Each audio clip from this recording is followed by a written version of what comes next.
شامی صاحب، سر آج مریم نواز صاحبہ جو ہیں وہ ملتان میں موجود تھیں، وہاں پر وہی اسکالرشپ وغیرہ کا جو پروگرام تھا، جی ہاں ایگزیکٹلی. اچھا، انہوں نے ایک بار پھر بچوں کو تاکید کی جو وہ پہلے بھی کرتی رہی ہیں کہ کسی کا ایندھن نہیں بندھا آپ نے، ٹھیک ہے نا. کیا کہا انہوں نے، ذرا وہ سنتے ہیں پھر. قانون نہیں توڑنا. قانون نہیں توڑنا. سنائیے جی مریم نواز صاحبہ. میں صرف آپ بچوں سے ایک وعدہ مانگتی ہوں، اور وہ یہ ہے کہ کبھی اپنے ملک کے خلاف نہیں جاؤ گے. جو آپ کو یہ کہہ دے کہ آگ لگا دو اپنے ملک کو، میٹرو بس کے جنگلے توڑ دو، سڑکیں بلاک کر دو، کاروبار بند کر دو، راستے روک دو، گھیراؤ کر لو، پیٹرول بامز پھینک دو، گولیاں چلا دو، پولیس والوں کے سر توڑ دو. میرے بچوں یہ بات یاد رکھنا، یہ کوئی سیاسی بات نہیں ہے. ایک ماں اپنے بچوں سے بات کریے، اس بہکاوے میں کبھی مت آنا، کسی کا ایندھن مت بننا. اگر یہ بات اچھی ہوتی تو آج وہ بچے معافی مانگ کے جیلوں سے باہر نہ آتے. مجھے تکلیف ہوئی ہے جب ان کو معافی مانگنی پڑی. ان کا تو اس میں کوئی انٹرسٹ نہیں تھا، کسی کے بہکاوے میں آ گئے، لیکن آج معافی مانگی، پبلکلی معافی مانگی، اپولوجائز کیا تو باہر آئے. شامی صاحب، اچھی بات ہے. ہمارے سیاستدان نوجوانوں کو ورغلاتے ہیں، سیاست کا ایندھن بناتے ہیں. تو قائد اعظم کی تلقین بھی یہی ہوتی تھی نوجوانوں کو. اچھا، آپ اپنی پڑھائی کی طرف توجہ دیں. اور پھر یہ ہے، جب تحریک پاکستان میں بھی نوجوان سرگرم تھے، ان کو ہمیشہ یہی کہا کہ آپ ڈسپلن میں رہیں، آپ یعنی اخلاقیات کی پابندی کریں، اور پھر یہ سب سے بڑھ کے یہ کہ اپنی تعلیم کی طرف توجہ دیں.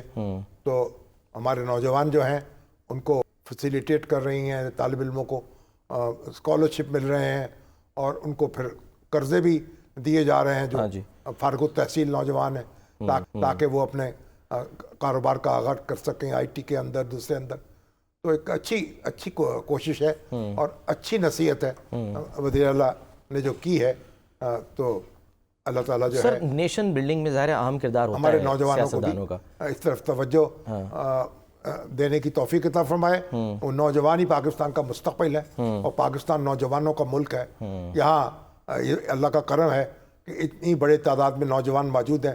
اب ان کو تعلیم دینے کی، ان کی تربیت کرنے کی ان کو یہ ضرورت ہے، اور ان کو مواقع فراہم کرنے کی ضرورت ہے، اور تعلیم کی طرف توجہ دینے کی ضرورت ہے.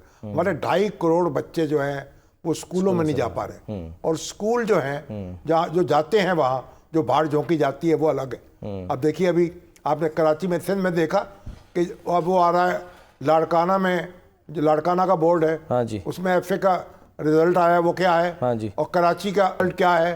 وہاں کتنی یعنی ایک بڑی لینینٹ مارکنگ ہوئی ہے، اور 80%، 85% جناب نمبر مل گئے ہیں لاڑکانہ میں. کمپیوٹر سائنس میں 74% ہے، پری میڈیکل میں 79% ہے، انجینئرنگ میں 76. حیران کن ہے یعنی کہ واقعی. اور کراچی کو دیکھیں سر، جو آپ بتا رہے ہیں کمپیوٹر پاس پرسنٹیج دیکھیں، پاسنگ نمبر دیکھیں، پھر کراچی کا حالت دیکھیں. تو کراچی کی جو سیاسی جماعتیں ہیں کراچی میں، اب کیا کہیں گے، ہم نے کس طریقے سے نوجوانوں کو ایک کیا ہے، پٹری سے اتارا ہے.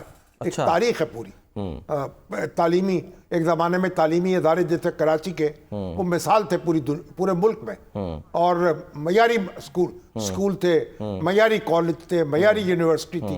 اور اس کے بعد پھر جو کچھ ہوا ہے، نتیجہ کیا ہے، ہم نے اپنی منزل کھوٹی کی ہے، اپنا مستقبل جو ہے اس کو داؤ پہ لگایا ہے. تو اب وقت آ گیا ہے. حالانکہ جو پارکس بنائے ان کے نام تعلیمی پارک رکھا، تعلیمی باغ رکھا، بڑا مشہور وہاں کا ہے. لیکن یہ کہ آلٹرنیٹ ہم یہ کہہ لیں کہ ساتھ ساتھ وہ جو عسکری ونگز چلتے رہے، اس نے بڑا نقصان پہنچایا. اس پہ ہنگامہ مچا ہوا ہے اب کہ بھئی یہ کیسے ہوا، رزلٹ کیسے ہوا.